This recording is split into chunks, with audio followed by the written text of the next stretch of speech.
Bonjour, ici Stylo News pour notre point sur le renseignement, en date du 17 avril 2026.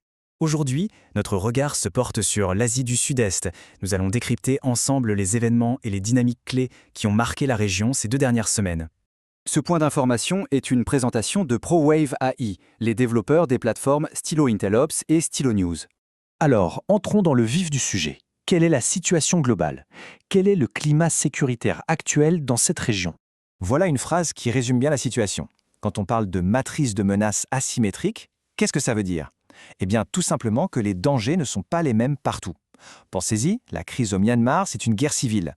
La pression sur les Philippines, elle, est maritime. Ce sont 2 réalités complètement différentes. Les risques donc varient énormément d'un pays à l'autre. D'accord. Premier point névralgique à examiner, la situation sur le continent, avec une crise interne majeure.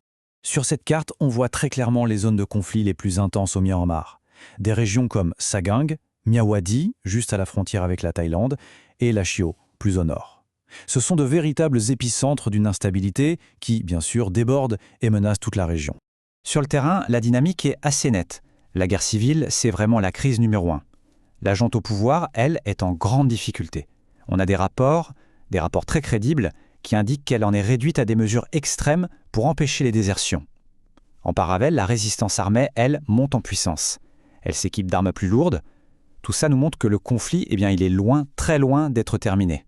Et c'est là que ça devient vraiment un problème régional. Le conflit n'est plus et ne peut plus être contenu à l'intérieur des frontières du Myanmar. L'instabilité se propage. Elle a des conséquences directes importantes pour tous les pays voisins. Et ces conséquences, quelles sont-elles? Elles sont multiples. D'abord, il y a les flux de réfugiés et le trafic de drogue qui inondent la Thaïlande. Ensuite, il y a ce lien très fort entre le conflit et la criminalité. On pense notamment à ces centres d'arnaque en ligne qui financent une partie des combats. Et puis, sur le plan stratégique, c'est peut-être le plus grave, la crise divise profondément l'ASEAN. Le bloc régional est quasiment paralysé, incapable d'apporter une réponse commune.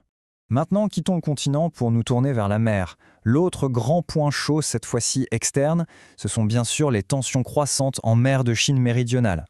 Comme on peut le voir, la tension en mer se cristallise sur quelques zones bien précises. On a le second Thomas Shoal, le Scarborough Shoal, 2 points de friction constants entre la Chine et les Philippines, et un peu plus au sud, la mer de Natuna, une zone que l'Indonésie surveille comme le lait sur le feu.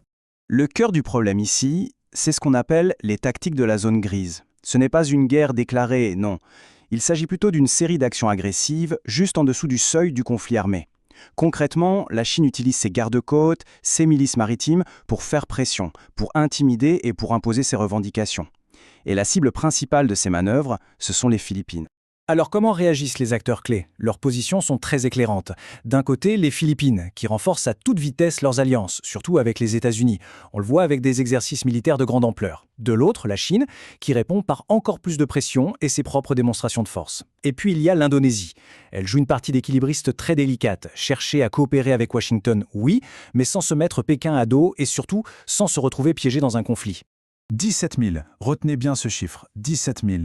C'est le nombre de soldats qui participent aux exercices Balikatan entre les États-Unis et les Philippines. Pour bien comprendre, ce n'est pas juste un entraînement de routine, non, c'est une véritable démonstration de force. C'est un message, un signal très clair envoyé sur la solidité de cette alliance face aux pressions dans la région. D'accord, on a donc ces 2 points chauds.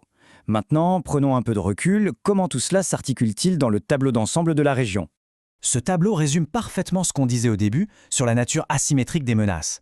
D'un côté, on a les menaces principales, les crises brûlantes, l'effondrement du Myanmar et ses conséquences, et bien sûr la confrontation en mer de Chine méridionale. Et de l'autre côté, il y a des menaces secondaires, des risques qui sont là, qui persistent, mais qui sont moins intenses en ce moment. On parle des réseaux terroristes en sommeil ou encore des chocs économiques qui pourraient venir du Moyen-Orient. Alors, pour les semaines à venir, il y a 3 indicateurs qu'il faudra surveiller de très très près. Premièrement, le moindre incident en mer de Chine méridionale, surtout près des zones revendiquées par les Philippines. Deuxièmement, tout signe de dégradation accélérée de la situation de la junte au Myanmar. Et enfin, troisièmement, le moindre changement de positionnement diplomatique d'un pays clé, de l'ASEAN, ça ce serait le signal d'un possible réalignement stratégique. Maintenant, pour vraiment comprendre où tout cela pourrait nous mener, il faut aller plus loin dans l'analyse. Et ça nous amène à la question que tout le monde se pose. Que va-t-il se passer? Quel est le scénario le plus probable? Notre analyse pointe vers une continuation de l'escalade dans la zone grise en mer et une fragmentation qui va se poursuivre au Myanmar. Mais évidemment, les détails sont complexes et nuancés. Pour découvrir cette analyse en détail avec tous les scénarios possibles, le briefing complet, le stylo Intel Update, est disponible sur toutes les plateformes d'écoute habituelles. Et pour accéder à des renseignements alimentés par l'IA, rendez-vous sur stylonews.com. Merci d'avoir suivi cette mise à jour Stylo News.